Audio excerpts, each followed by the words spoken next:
ॐ नमो भगवते वासुदेवाय। ॐ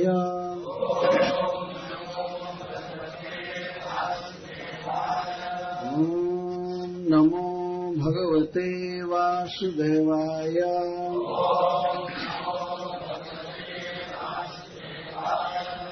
ॐ नमो भगवते वासुदेवाय।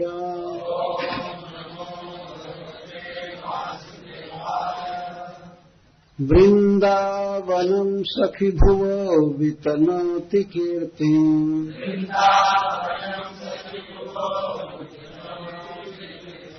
जद्देवकी सुतपदाम्बुजलब्धलक्ष्मीम्।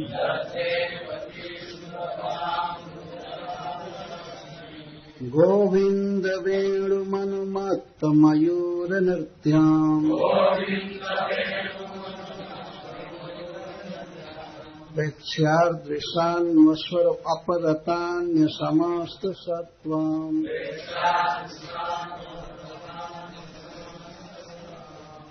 वृन्दावनं सखि भुवो वितनोति कीर्तिम्।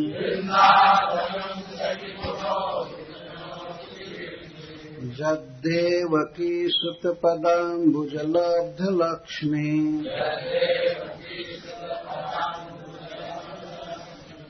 गोविन्द वेणुमनुमत्तमयूरनृत्याम्। प्रेक्ष्यार्दिशान् स्वपरतान्यसमस्तसत्त्वम्। प्रेक्ष्यार्दिशान्वस्वर अपरतानि समस्तसत्त्वम्।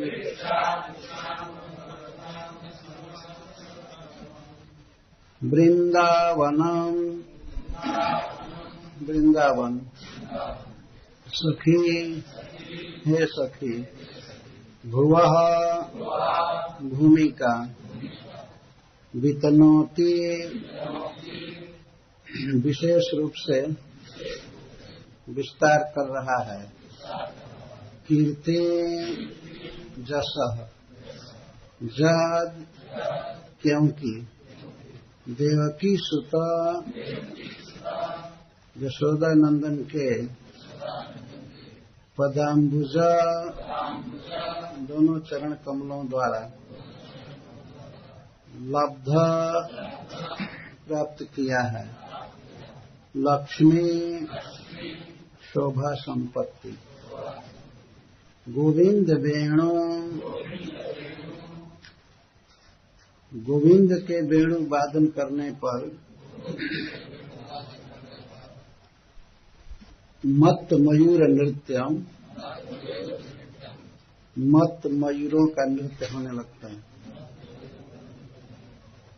प्रेक्ष्या इसको देखकर अदृशानुसो पर्वत के शिखरों पर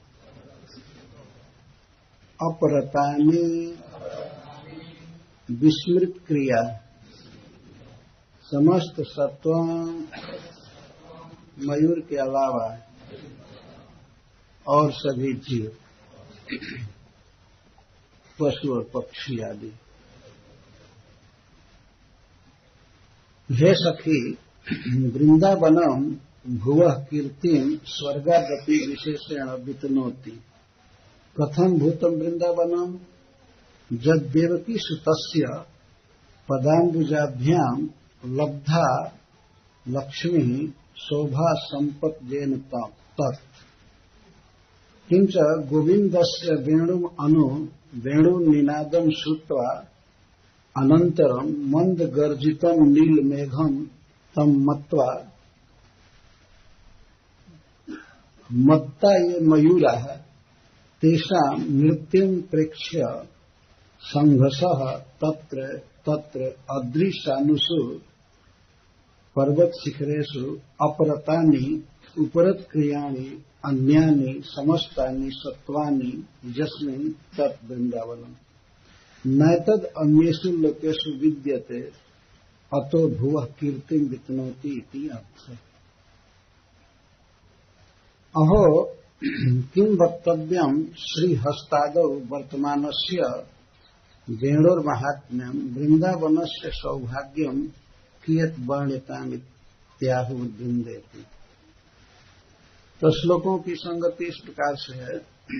इसके पूर्व वेणु के सौभाग्य का वर्णन कर रही थी सखियां, विशेष करके श्री राधा रानी। तो वेणु के सौभाग्य की बात सुनकर और वेणु के द्वारा अधरामृत लूटने की बात सुनकर राधा रानी शोकग्रस्त हो गई, शोक उत्पन्न हुआ। उनके धन को यह बांसुरी ले रही है, इसलिए शोक हुआ। तो श्री राधा रानी को सांत्वना देते हुए श्री ललिता जी ये श्लोक बोल रहे हैं। ऐसा श्रीपाद सनातन गोस्वामी लिखते हैं।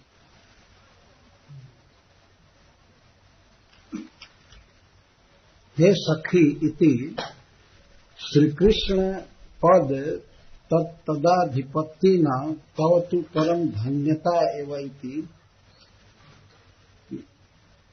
चरण कमलों के सौभाग्य से वृंदावन सौभाग्यशाली है, धन्य है। परंतु हे सखी, हे श्री राधे, तुमको तो श्री कृष्ण का चरण कमल मिला है और सब कुछ मिला है। तुम्हारा तो आधिपत्य है श्री कृष्ण पर, श्याम सुंदर पर, इसलिए तुम परम धन्य हो। तुम क्यों शोक कर रही हो? पूर्व श्लोकेन स्वयं वर्णितात वेणु भाग्यात् जात शोकाम भगवतीं श्री राधां प्रति श्री ललितादि तदीय सखी वर्ग कृत सांत्वनम इदम गेयम। स्वयं वेणु के सौभाग्य का राधा रानी ने वर्णन किया और इस कारण से वेणु के सौभाग्य से वे जात शोकम हो गई, उनमें शोक उत्पन्न हुआ। तब श्रीमती राधा रानी को ललिता आदि सखियां सांत्वना दे रही हैं इस श्लोक में। ललिता तदीय सखी वर्ग कृत सांत्वनम इदम गेयम। यह श्लोक आपने देखा होगा, पहले गोप्य संबोधन किया गया, कई बार सख्य भी आएगा, लेकिन इस श्लोक में सखी शब्द आया है, एक वचन। तो श्री राधा रानी के जूथ की जो सखियां हैं, उनकी श्री ललिता प्रधान, ये सखियां श्री राधा रानी को शोकग्रस्त देखकर सांत्वना देती हैं और कहती हैं कि वेणु के सौभाग्य से क्या मरती हो, देखो वृंदावन का कितना बड़ा सौभाग्य, वेणु से भी अधिक, और तुम्हारा तो अति सौभाग्य है। तो यहाँ पर वृंदावन की महिमा का वर्णन करें। हे सखी, वृंदावनम भुवः कीर्तिम जसः वितनोति वैकुंठेभ्योपि विशेषेण विस्तारयति इति अर्थ। वितनोति, तनोति का अर्थ है वितान, तानना, फैलाना, विस्तार करना, तनोति। और विशेषेण, विशेषेण तनोति। यह वृंदावन हे सखी पृथ्वी की कीर्ति का विस्तार कर रहा है, विस्तार कर फैला रहा है। वृंदावन के कारण पृथ्वी का जस फैल रहा है। किससे, किसकी अपेक्षा अधिक फैल रहा है? विशेषेण तनोति, विशेष रूप से विस्तार कर रहा है। तो किससे? श्रीपाद श्रीधर स्वामी जी लिखते हैं स्वर्गात अपि, स्वर्ग से। किस विषय में? स्वर्ग से। स्वर्ग तो बहुत श्रेष्ठ है, वहां पर लोगों की आयु बहुत लंबी होती है और सब कुछ बिल्कुल स्वच्छ, खाने के लिए अमृत मिलता है। सर्वदा वे नृत्य गान में ही रहते हैं गंधर्वादी के साथ। देवता लोग शोक में नहीं होते हैं, कभी कभी असुर भले उनको सताते हैं, लेकिन ज्यादातर वो आनंद में ही रहते हैं। तो फिर स्वर्ग से भी बढ़ करके कैसे हो गया? ये पृथ्वी स्वर्ग से बढ़कर कैसे हो गई? क्योंकि इसी पृथ्वी पर वृंदावन है, तो वृंदावन की अवस्थिति के कारण यह पृथ्वी स्वर्ग से भी अधिक यशस्वी हो गई है। इसके कारण बताएंगे वो क्यों। और श्रीपाद सनातन गोस्वामी जी कहते हैं वैकुंठेभ्यो अपि विशेषण विस्तारयति। वैकुंठों से भी, अनंत कोटि वैकुंठ हैं, तो स्वर्ग की अपेक्षा कोटि कोटि गुना अधिक आनंद, अधिक सुख वैकुंठ में है। स्वर्ग के साथ तो कोई तुलना ही नहीं है, परंतु स्वर्ग से भी अधिक कीर्ति इस पृथ्वी की फैल रही है। क्यों? पहली बात, कारण यह है पृथ्वी की कीर्ति का विस्तार कौन कर रहा है? वृंदावन कर रहा है। वृंदावनम भुवः कीर्तिम वितनोति। क्या विशेषता है वृंदावन में, इसी का वर्णन वे करती हैं। जसमा, क्योंकि वृंदावनम, क्योंकि अथवा जत का अर्थ जो वृंदावन, यह अर्थ है। जस्मात् वृंदावनम वा देवकी सुत पदाम्बुज लब्ध लक्ष्मी, देवकी सुतस्य श्रीकृष्णस्य पादाम्बुजाभ्याम कृत्वा लब्धा लक्ष्म्यः सर्वशोभा महिम्नो संपदः जैन तत्। देवकी सुत के श्री कृष्ण के चरण कमलों के द्वारा प्राप्त लक्ष्मी है पृथ्वी को। लक्ष्मी का अर्थ है सर्व शोभा महिमा की संपत्तियां, सब प्रकार की शोभा। सर्व शोभा का यहाँ अर्थ है केवल सौंदर्य ही नहीं, सब प्रकार का वैभव और सुंदरता, सौभाग्य इस पृथ्वी को प्राप्त है।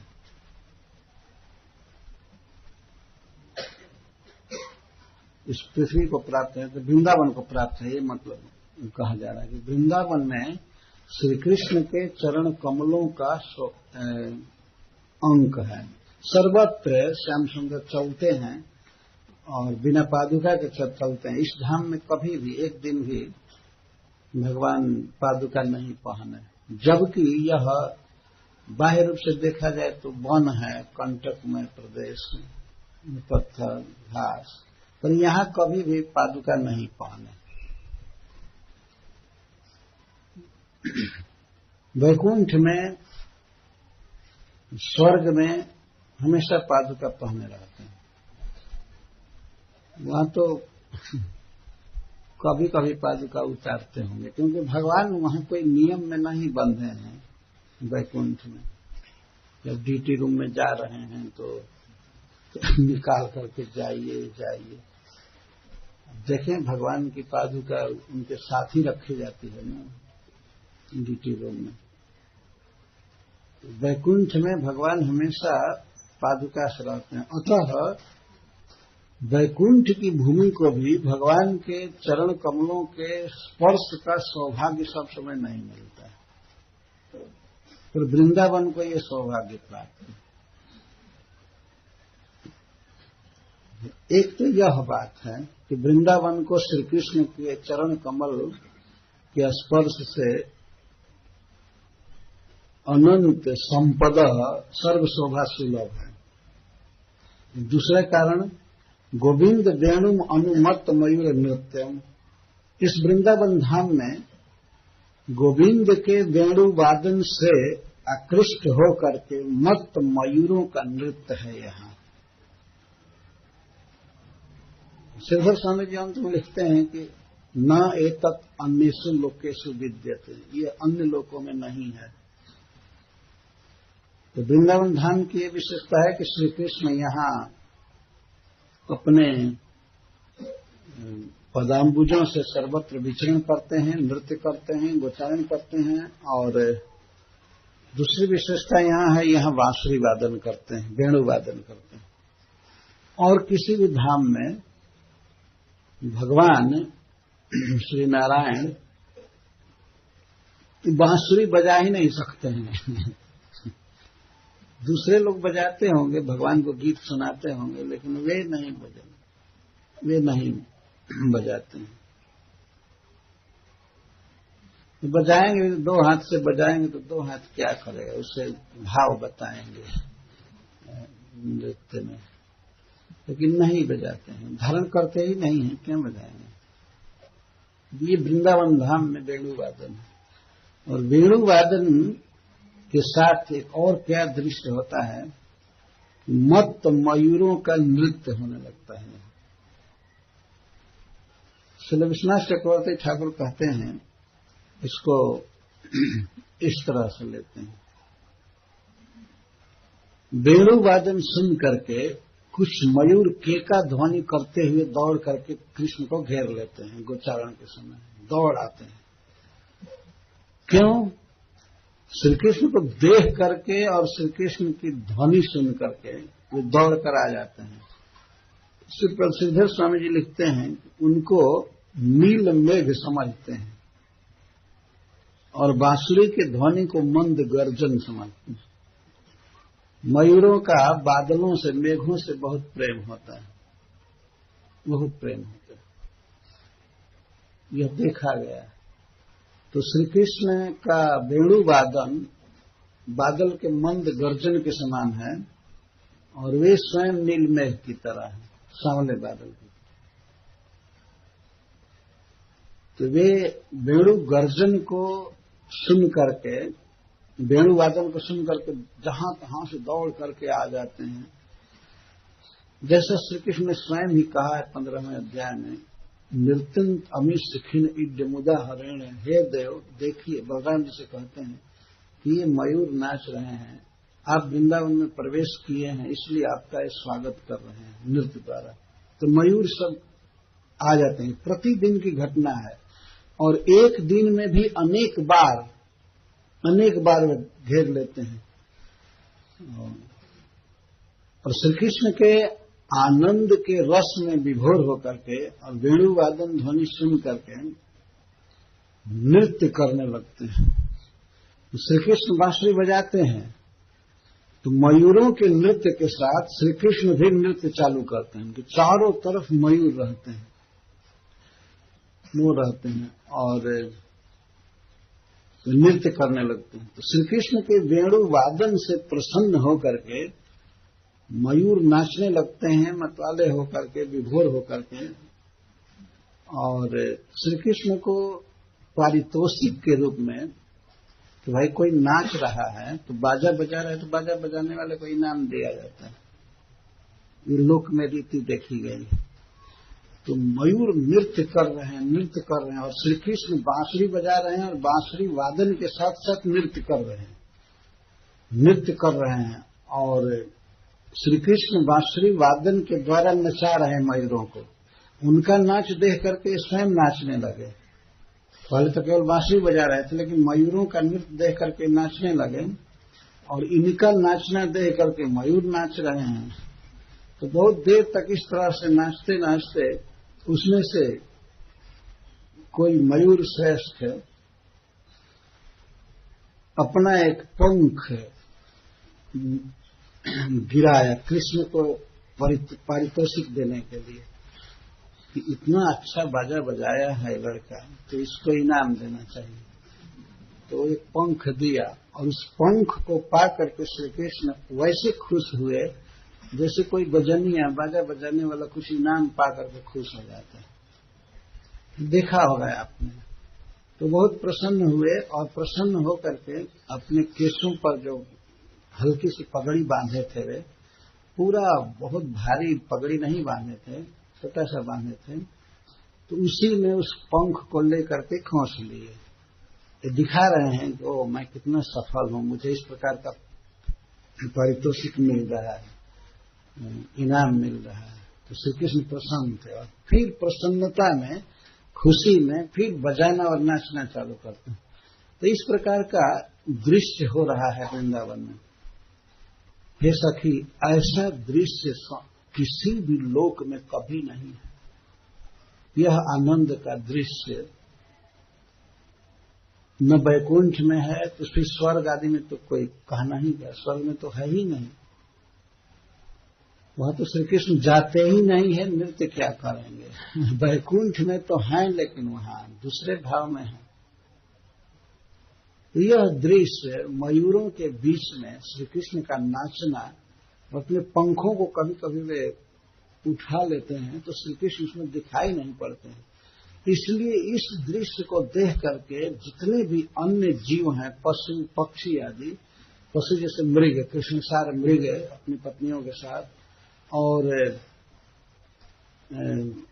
कपोत, कोयल आदि पक्षी, ये सब गिरिराज जी के शिखर पर चढ़ जाते हैं, ऊपर। सानु का अर्थ होता है ऊपर, जब शिखर ही नहीं ऊपर, क्योंकि श्री कृष्ण मयूरों के बीच में छिपे हुए होते हैं, इसलिए इनको देखने के लिए वो ऊपर चढ़ जाते हैं। और ऊपर जाकर के कोई भी पक्षी कुछ नहीं बोलता है, कोई भी पशु कोई काम नहीं करता है, घास चरना या दूध पीना बछड़ों के द्वारा या पक्षियों का चेंचे करना, कोई नहीं, सब अपरत अन्य समस्त सत्व, अपरतानि निष्क्रियाणि अन्यानि सत्वानि प्राणिनः जस्मिन् तत् वृंदावनम्।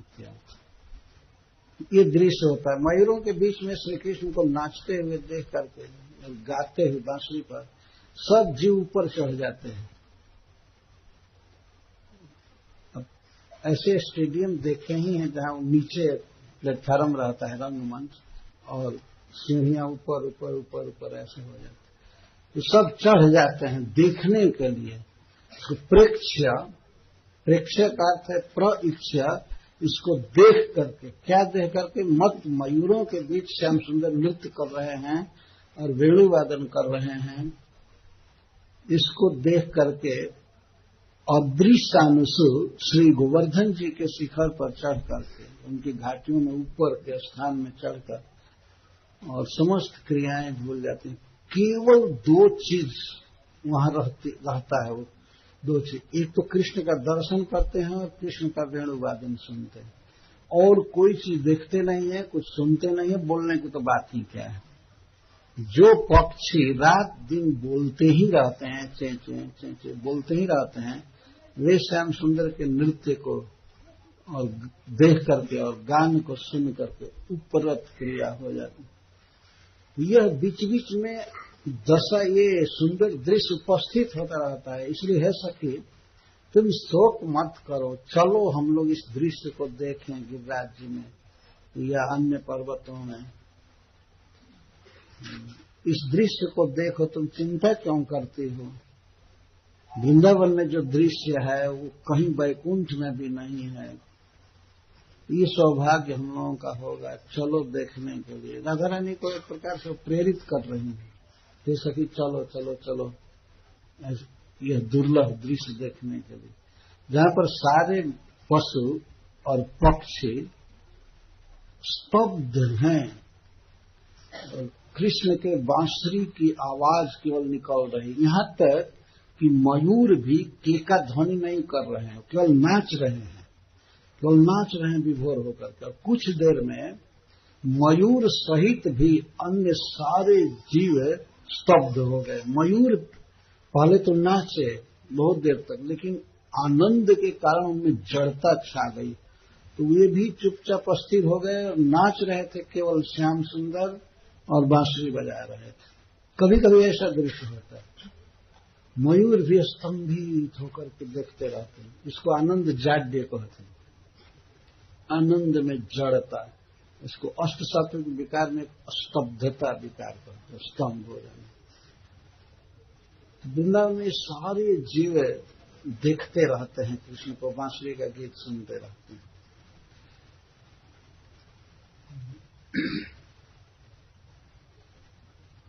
और एक अर्थ करते हैं श्रील सनातन गोस्वामी बात की, प्रेक्षार्थ सान्व सब अवरतानि समस्त सत्वम,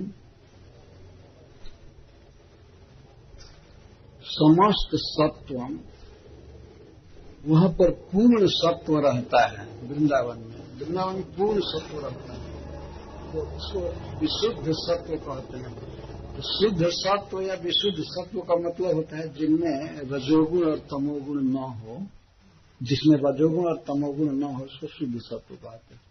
समस्त सत्वों का एक अर्थ करते हैं कि अपरत अन्य रजोगुण और तमोगुण जहां बिल्कुल अपरत है और पूर्ण शुद्ध सत्वगुण है, मतलब अप्राकृत जहां की स्थिति है, तो वृंदावन धाम की प्रत्येक वस्तु अप्राकृत है।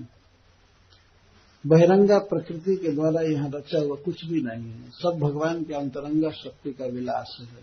जो कुछ भी है, वृक्ष, भूमि, पानी, पवन, तृण, जो कुछ भी है सब भगवान के अंतरंगा शक्ति का विलास है। विशुद्ध सत्वम, समस्त सत्वम, उपरत अन्य समस्त सत्वम, रजोगुण और तमोगुण से हीन सत्वगुण, अखिल सत्व। इस प्रकार ये दृश्य होता रहता है। तो सखियां कह रही हैं कि यह दृश्य अन्यत्र नहीं। यहां पर देवकी सुत क्यों कहा गया श्री कृष्ण को?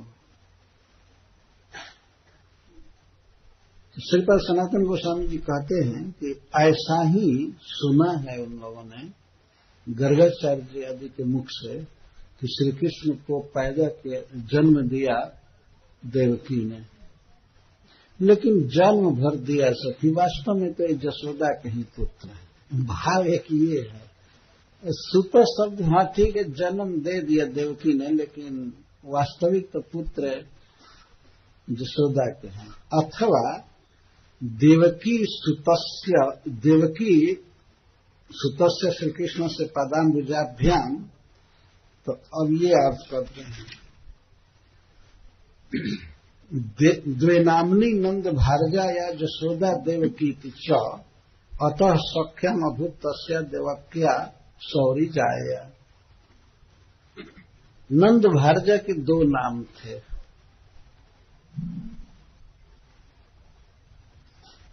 बृहद विष्णु पुराण के वचन। नंद भारजा के दो नाम हैं, एक यशोदा और दूसरा देवकी। ये देवकी नाम होने से ही अतः सख्यम अभूत तस्या देवक्या सौरी जाया, इसी कारण से यशोदा जी का सख्य हुआ, वसुदेव जी की पत्नी से देवकी से मित्रता हो गई। एक नाम था इसलिए, तो यशोदा जी का भी नाम देवकी है। द्वे नामनी नंद भारजा है, नंद भारजा के दो नाम हैं, यशोदा और देवकी। तो यहां पर देवकी शब्द का प्रयोग ललिता आदि सखियां कर रही हैं, तो ये यशोदा के लिए कर रही है। यशोदा नंदन के चरण कमलों से यह वृंदावन पद से धन्य है।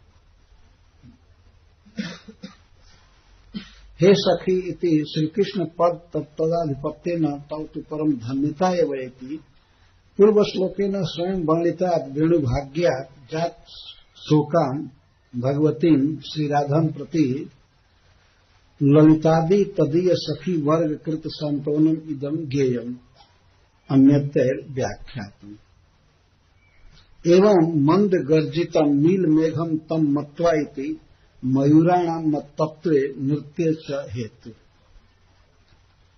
मयूर मत्त क्यों हो गए, विभोर क्यों हो गए और नृत्य क्यों कर रहे हैं, इसमें कारण है श्री कृष्ण को नील मेघ को मान लिए और उनके वेणुवादन को मंद गर्जन।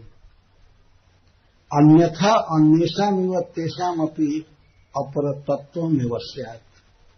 यदि वे इस तरह से नहीं माने होते कि ये नील मेघ आ गया, उनको नील मेघ के रूप में ही कृष्ण दिखाई दे रहे थे और बांसुरी की ध्वनि मंद गर्जन के रूप में। अगर ऐसा नहीं होता तो अन्य जीवों की तरह ये भी अपरत रहते, निष्क्रिय रहते, ये भी सभ्य बन करके देखते कृष्ण को। जैसे शब्द और जितने भी गोवर्धन जी के घाटी में शिखर पर जीव हैं, पशु या पक्षी, वे सब सभ्य हैं। सभ्य मतलब सभा में उपस्थित, नृत्य गीत हो रहा है तो उसको देखने वाले। तो श्रीपाद सनातन गोस्वामी जी कहते हैं कि अगर ये श्री कृष्ण को नील मेघ नहीं मानते और उनके वेणुवादन को मंद गर्जन नहीं समझते, तो ये भी वैसे ही रहते हैं। कैसे माना जाए कि ये उनको नील मेघ समझ रहे थे? इतना सुंदर लड़का, उसको नील मेघ समझना। तो कहते हैं मल्ला नाम असली निर्णाम नरवरो इत्यादि वक्त, तो कंस की रंगशाला में जब भगवान गए तो उनको कई प्रकार के भाव वाले लोग भिन्न भिन्न तरह से देख रहे थे।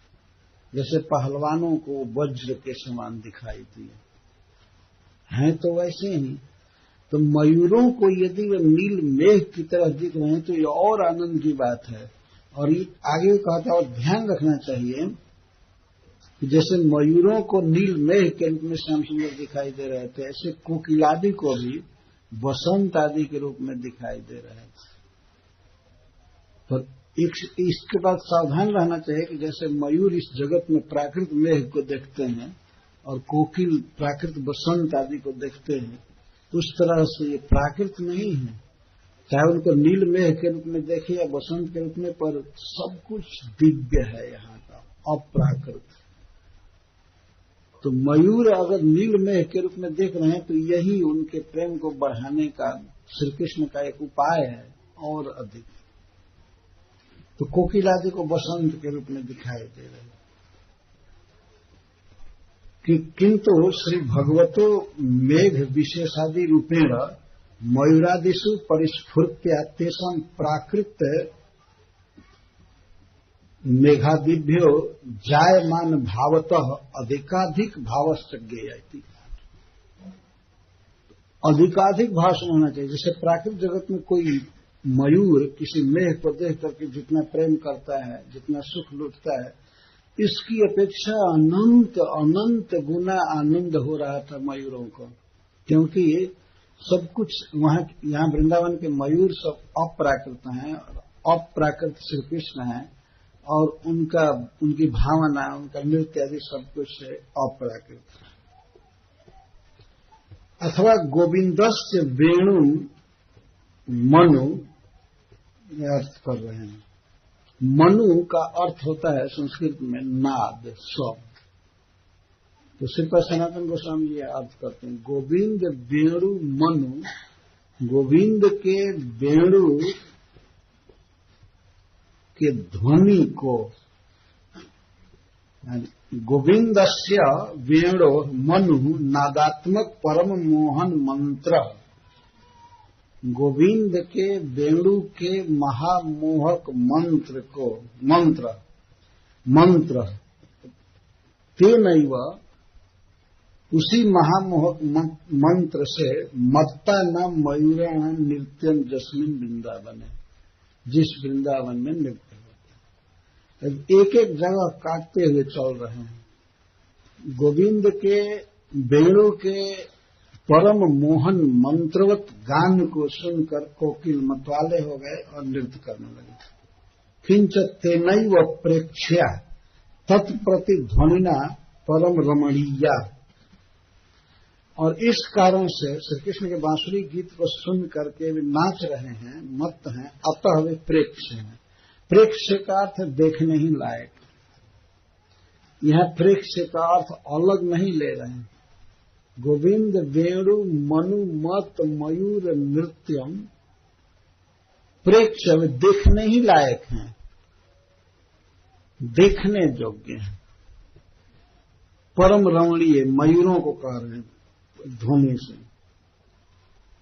किंवा अथवा प्रेक्ष्य अद्रिशानु से, जो अद्रि सानु पर्वत के शिखर देखने ही योग्य हैं, परम सुंदर हैं। प्रेक्ष का एक अर्थ तो देख कर हुआ, लेकिन लगातार अर्थ करने से प्रेक्ष अद्रि देखने ही योग्य, अर्थात परम सुंदर श्री गोवर्धन, यहां अर्थ है देखने जो परम सुंदर है। और प्रेक्ष का अर्थ एक है कि जो देखे जा सकते हैं, देखने जो यहां से दिखाई दे रहे हैं। परम प्रीति से सभी लोग जिनका दर्शन करते रहते हैं वो है प्रेक्ष, परम सुंदर गोवर्धन, परम सुंदर और सबके द्वारा दृश्य। जहां तहां ब्रज में फैले हुए लोग पूरब पश्चिम उत्तर दक्षिण चारों तरफ से श्री गोवर्धन जी को देखते रहते हैं, इसीलिए प्रेक्ष कह रहे हैं सखियां की, ये प्रेक्ष अद्रि है। इनका दर्शन सब लोग करते रहते हैं, ये परम सुंदर है। ऐसे सुंदर पर्वत के सानुसु सानु मतलब शिखर, सानु से शिखर पर बनेशु चरतम पशूनाम दर्शनाद्यर्थम श्री भगवदासनता प्राप्त्य सर्वेशा परमावलोकनीया अदृष्टानो जस्मिन तक। अथवा श्री कृष्ण गोवर्धन पर्वत में चरती हुई गायों को देखने के लिए ऊंचा चढ़ जाते हैं, ऊंचा चढ़ करके किसी शिला पर बैठते हैं और वहां से देखते हैं गायों को, वहां पर गायों को देखते हैं। तो उस समय पर्वत शिखर देखने ही योग्य हो जाते हैं। एक तो पर्वत शिखर अपने आप ही परम सुंदर हैं और दूसरे उस पर श्री कृष्ण बैठे हुए हैं, वो गायों को देख रहे हैं, गायों को देखते हैं और फिर बांसुरी बजाते हैं कि गायें एक दिशा में आ जाएं, जो बिखरी हैं वो इधर आ जाएं, इधर आ जाएं। या अपनी अवस्थिति की सूचना देते हैं कि मैं यहाँ हूं, ऐसे हूं। तो इस प्रकार से बांसुरी बजाते हैं। किंच तेनैव अवरतानि स्तब्धतां प्राप्तानि अन्यानि समस्तानि मयूर व्यतिरिक्तानि समस्तानि सत्वानि प्राणिनो जस्वी। और इसी दृश्य से को देख करके मयूर के अलावा अन्य सारे जीव उपरत क्रिय हो जाते हैं। खाना, देखना तो रहता है, बोलना और कोई भोजन करना ये बंद हो जाता है। और श्री कृष्ण कभी कभी बैठते हैं पर्वत शिखर पर, और गिरिराज जी को देखना और श्री कृष्ण को देखना एक ही है, एक समान आनंद आता है। क्योंकि भगवान ने इसको कहा है शैलोस्मी। गोवर्धन पूजा के समय भगवान श्री कृष्ण स्वयं ही पर्वताकार होकर के कहते हैं शैलः अस्मि, हे गोपों मैं पर्वतराज हूं, मैं पर्वत हूं, मैं प्रकट हो गया हूं, तुम्हारी सेवा से भक्ति से मैं बहुत प्रसन्न हूं, इसलिए लाओ खाने को दो। भगवान ने जब गोवर्धन की पूजा का प्रस्ताव रखा और देवराज इंद्र की पूजा का तिरस्कार किया, तो यदि प्रकट होकर के नहीं खाए होते गोवर्धन, तो गोप लोग कृष्ण से बहुत तर्क करते, कहते कि कैसा देवता चुने जो खाने नहीं आता है। क्योंकि कृष्ण ने पहले कहा था कि क्या इंद्र कभी आया है तुम्हारे खाने के लिए?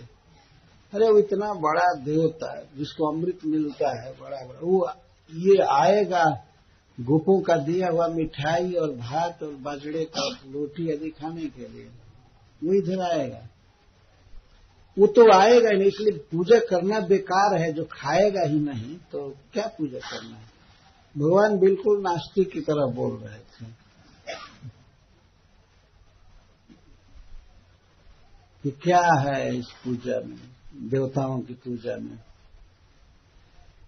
तो क्या पूजा करनी चाहिए? तो भगवान ने कहा कि हमारी इच्छा से हम सोचते हैं कि हम लोग जिस चीज से जी रहे हैं, हमारी जो जीविका है, हमारा जो बिजनेस है, काम धंधा है, उसी की पूजा करनी चाहिए।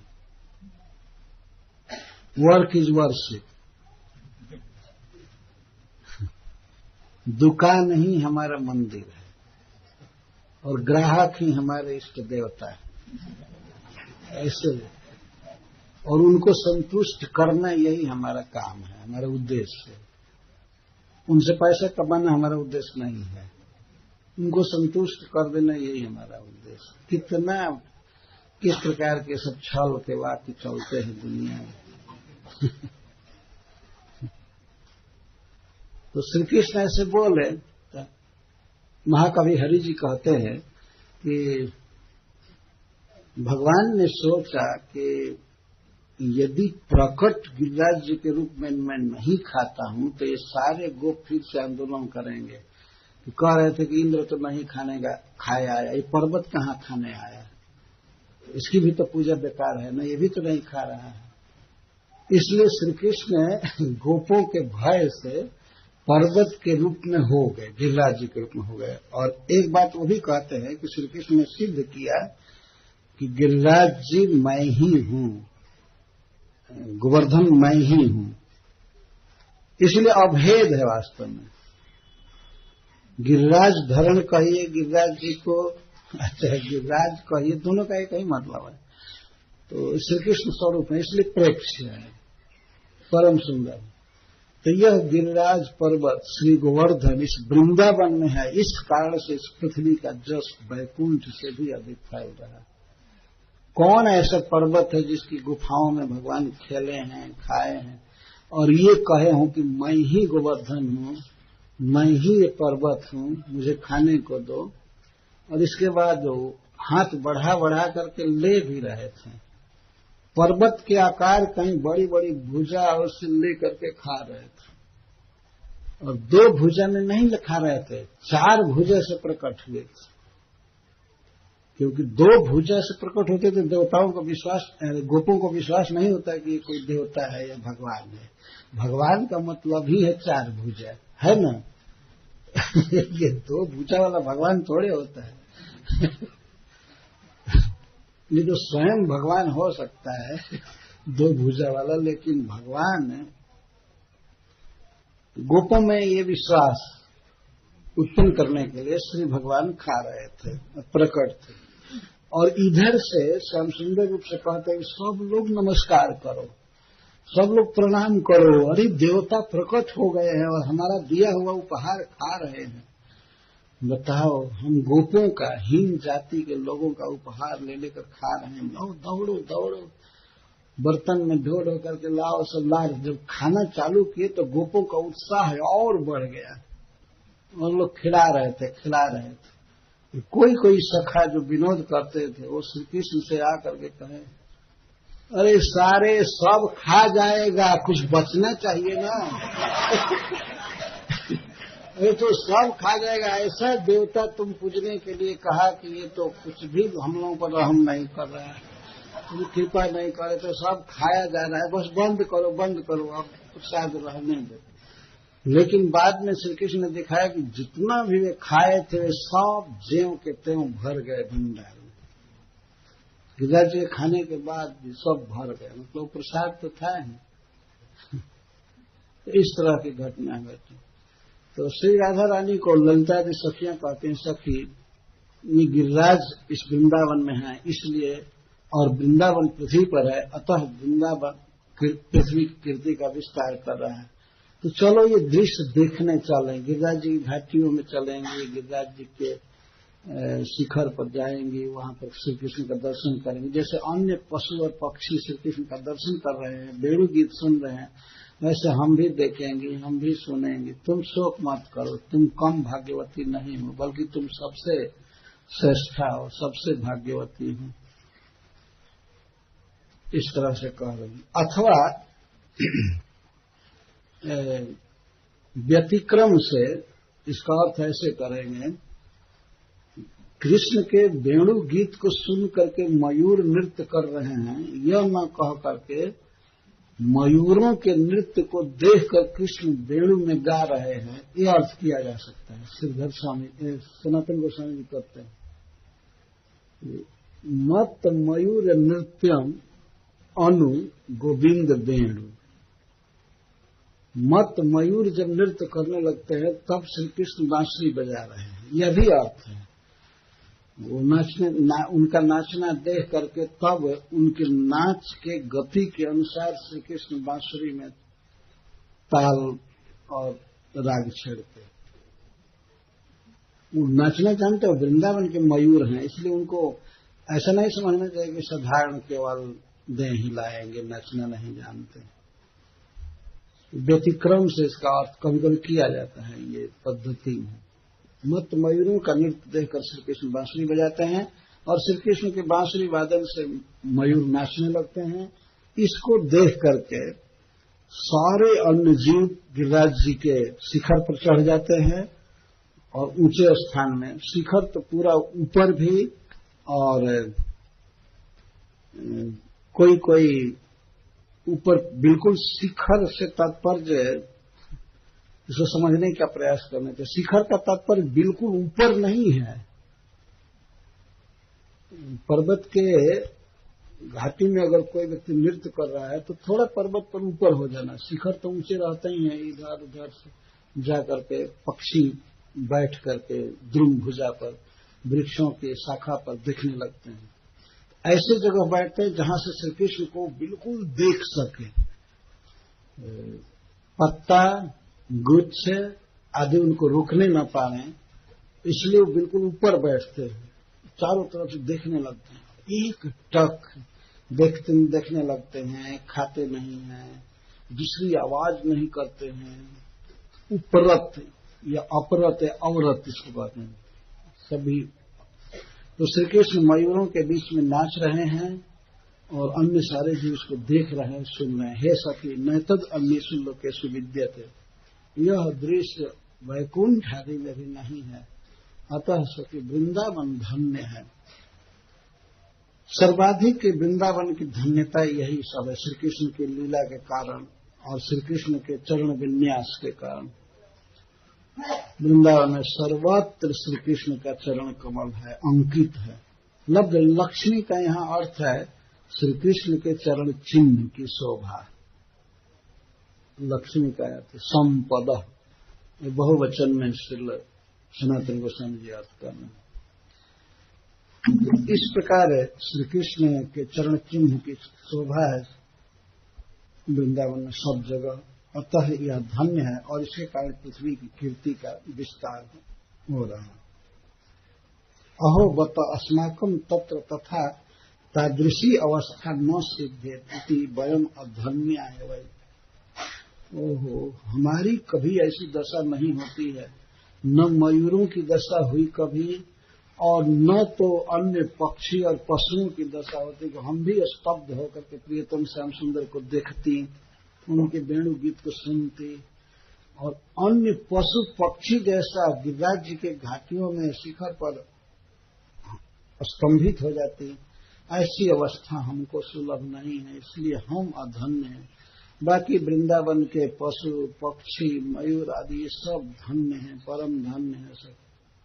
हम ही अधन्य हैं, हम नहीं जाकर के देख सकती। बताओ, सारे पक्षी देख सकते हैं, पशु देख सकते हैं कृष्ण को, लेकिन हमारे ऊपर अंकुश, हमारा जीवन बेकार है। इस तरह का भी भाव है। अतः चलना चाहिए, चाहे लोग कुछ भी कहे, चाहे ससुर कुछ भी बोले, पति कुछ भी कहे, सखी बस सबको जलांजलि दो और चलो निकलो, ये दृश्य देखेंगे, जीवन जा रहा है। हम कब तक इस गृहस्थी के बंधन में रहेंगे। इस तरह से इस गीत का भाव है।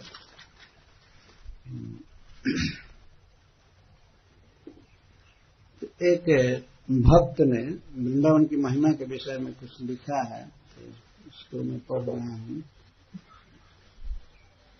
अलम अलम यह जोशित गर्ग भी संग रंगई, अलम अलम यह बीता पत्त विद्या जसोभी, अलम अलम यह नाना साधनायास जालई, भवत भवत वृंदारण्य माश्रित्य धन्य। शिक्षा देते हुए एक भक्त कहते हैं कि हो गया, पर्याप्त हो गया। किसी स्त्री के साथ रहने से, उसके साथ सुख लेने से हो गया। अलम अलम इसका अर्थ ये पर्याप्ति के लिए है और निवारण के लिए है। अलम शब्द छोड़ो, स्त्री का व्यामोह छोड़ो। अलम अलम यह बीता पत्त विद्या जसो भी, धन की चिंता छोड़ो, धन कमाने के चक्र में व्यापार आदि में क्यों पड़े हो, इसको छोड़ो। अलम अलम बीता, हो गया धन कमाना। क्या धन कमाने के फेर में पड़ोगे, क्या उस धन से होगा तुम्हारा। अलम अलम बीता, अपत्य पुत्र आदि के जाल में क्यों पड़े हो, और क्या पढ़ाई लिखाई करके करोगे। विद्या और जसो भी, और बहुत बड़ा बड़ा काम करके जस प्राप्त करना, विद्या प्राप्त करना, हो गया। सबको तिलांजलि दो, सबको।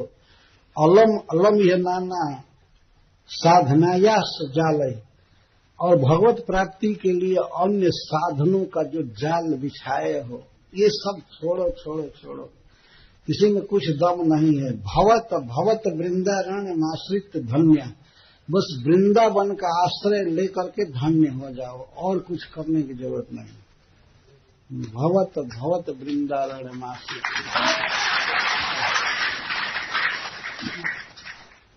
और अलम अलम यह नाना साधनायास जाल, अनेक साधनों के प्रयास के जाल में क्यों पड़े हो? क्या होगा? वृंदावन में वास करने मात्र से कृष्ण प्रेम मिल जाएगा।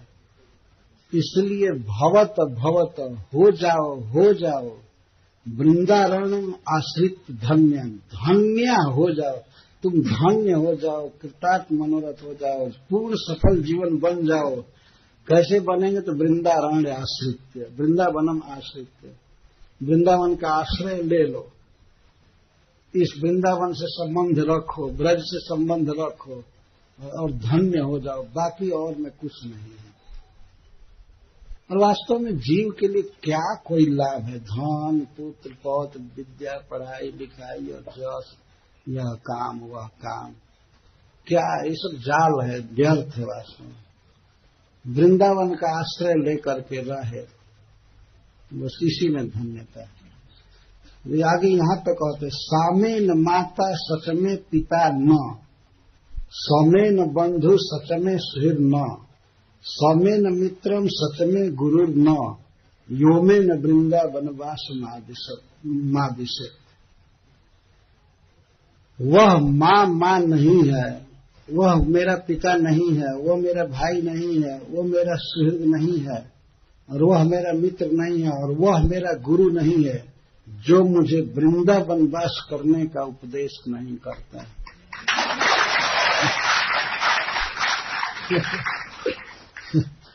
योमेन वृंदावन वास मादिशे, वृंदावन में रहने की प्रेरणा न दे, सहायता न दे, तो माँ नहीं है, पिता नहीं है, भाई कुछ भी नहीं है। यहां तक कहते हैं सब गुरु न, वो गुरु नहीं है जो मुझे वृंदावन में रहने का आदेश नहीं देता है, उपदेश नहीं देता। ये भगवान का धाम है, यही श्याम सुंदर रहते हैं, यही राधा रानी रहती हैं, सखियां रहती हैं, गोप सखा गौए सब कुछ। इस स्थान को छोड़ करके क्या जाना इधर उधर।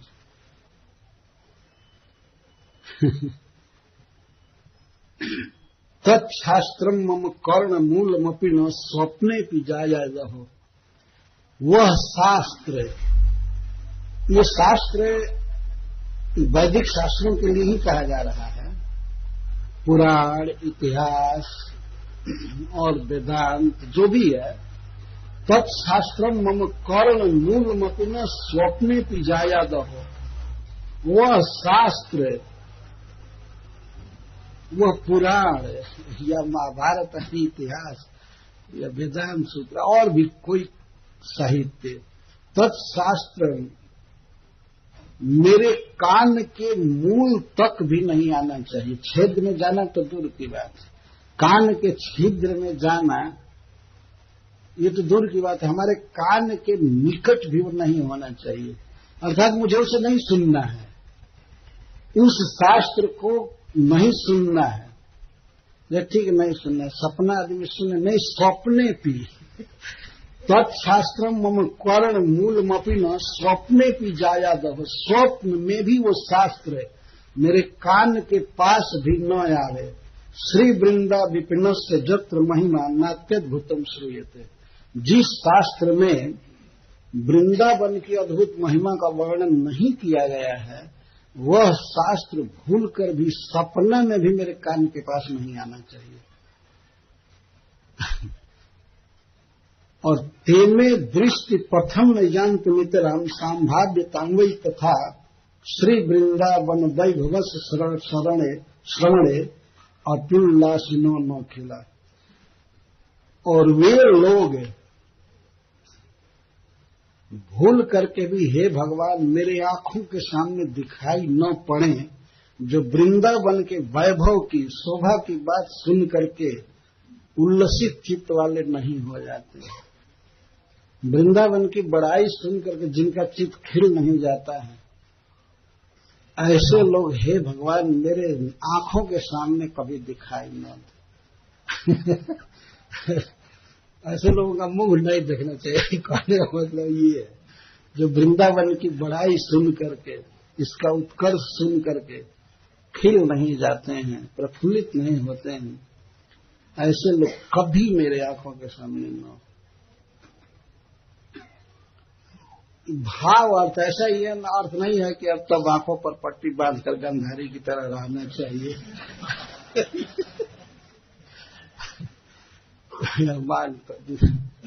भाव ये देखिए, ये वृंदावन की महिमा है। तो वृंदावन में आना, भ्रमण करना, ब्रजमंडल में चलना, ये तो बहुत बड़ा भाग्य है वास्तव में। अगर कोई एक महीना ब्रज में भी रहा तो प्रत्येक 12वें दिन तो ब्रज में ही है।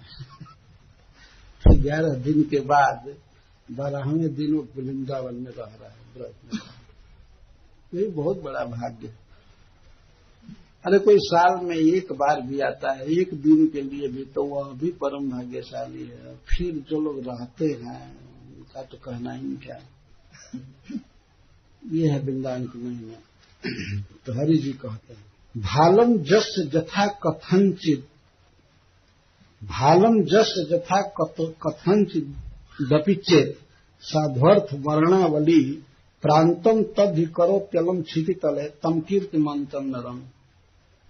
साक्षात श्रीपति सत पदावली लसत कायम तु वृंदावनम जद भूमिम बहुकीर्तिम पात्र न करो, जद भूमिम बहुकीर्ति पात्र न करो किम तत्व चित्रम सखी। ये नियम है, देखा जाता है कि किसी व्यक्ति के सिर में, ललाट में वो खूब अच्छा शब्द या अक्षर लिखा है। अक्षर को पद भी कहते हैं, शब्द को ही पद कहते हैं संस्कृत में। तो जिस व्यक्ति के ललाट में थोड़ा सा भी अच्छा अक्षर लिखा हो, यहाँ अक्षर से तात्पर्य कर्म फल विधाता ललाट में लिखते हैं, थोड़ा भी यदि अच्छा साधु अक्षर जो अच्छी बात की सूचना दे रहा ऐसा लिखा हो, तो वह व्यक्ति इस पृथ्वी पर कीर्तिमान होता है, उसकी कीर्ति बढ़ती है। अगर ललाट में लिखा है तो फिर साक्षात श्रीपदी सत पदावली लसत कायम तो वृंदावनम। तो वृंदावन में तो श्रीपति के पदावली इतने लिखे गए, सत पदावली, सत पद अवली। पद का अर्थ है चरण कमल और अवली माने श्रेणी। सब जगह चरण चिन्ह भरा हुआ है ब्रज में। और यह पृथ्वी का भाल है, ये ललाट है वृंदावन। उसको आगे के श्लोक में कहेंगे। ये वृंदावन पृथ्वी रूपी स्त्री का ललाट है। तो किसी व्यक्ति के ललाट में थोड़ा भी अक्षर अच्छा लिखा हो तो वो कीर्तिमान हो जाता है। तो वृंदावन में तो श्रीपति के सतपद की अवली है सब जगह। सतपद मतलब सुंदर, सौभाग्यदाता, चरण कमल की श्रेणियां अथवा सुंदर अक्षर है, पद है। इस प्रकार से श्रीपति के सतपदावली से जिसका लसत कायम तो वृंदावनम, जो वृंदावन इस तरह सुशोभित है और यह वृंदावन पृथ्वी का ललाट है, तो फिर पृथ्वी की कीर्ति क्यों नहीं बढ़ेगी, जिसके ललाट में सतपदावली है कृष्ण की। श्याम सुंदर की सतपदावली, अवली का भरा हुआ सब जगह चरण चिन्ह है, सतपद है। जिस स्त्री के भाल में ये सब सुंदर सुंदर अक्षर है, पद है, क्यों नहीं वो कीर्तिशाली हो जाएगी। आगे इसी को कहने को कहते हैं, वृंदावन मिदं मन्ये भालमेव धरा स्त्रिय सौभाग्य भूमि श्री कृष्ण तिलको यत्र राजते। इस पृथ्वी रूपी स्त्री का ललाट है, भाल है श्री वृंदावन। यह पृथ्वी अगर एक स्त्री है तो इसका ललाट है ब्रजमंडल वृंदावन। और इसके ललाट में तिलक क्या है, सौभाग्य भूमि, जो सौभाग्य का आधार है, सौभाग्य की सूचना देता है। श्री कृष्ण तिलको यत्र राजते। तो पृथ्वी का ललाट है वृंदावन और वृंदावन में तिलक क्या है, श्री कृष्ण। तो इस पृथ्वी के तिलक हुए। सौभाग्य भूमि श्री कृष्ण तिलको यत्र राजते। ये ब्रजमंडल इस पृथ्वी रूपी स्त्री का ललाट है और उस ललाट में श्याम सुंदर सौभाग्य भूमि तिलक है, सौभाग्य के तिलक है। क्यों नहीं पृथ्वी कीर्तिमान हो जाएगी सखी।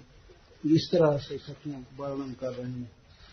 तो श्री कृष्ण यहाँ हैं और अद्भुत लीला विलास के साथ हैं, अद्भुत उनके परिकर हैं, परिग्रह हैं, उनका गिरिराज जी, उनके अन्य पर्वत, नदियां, पशु पक्षी, गोप, सखा, गाय, सब कुछ है। इस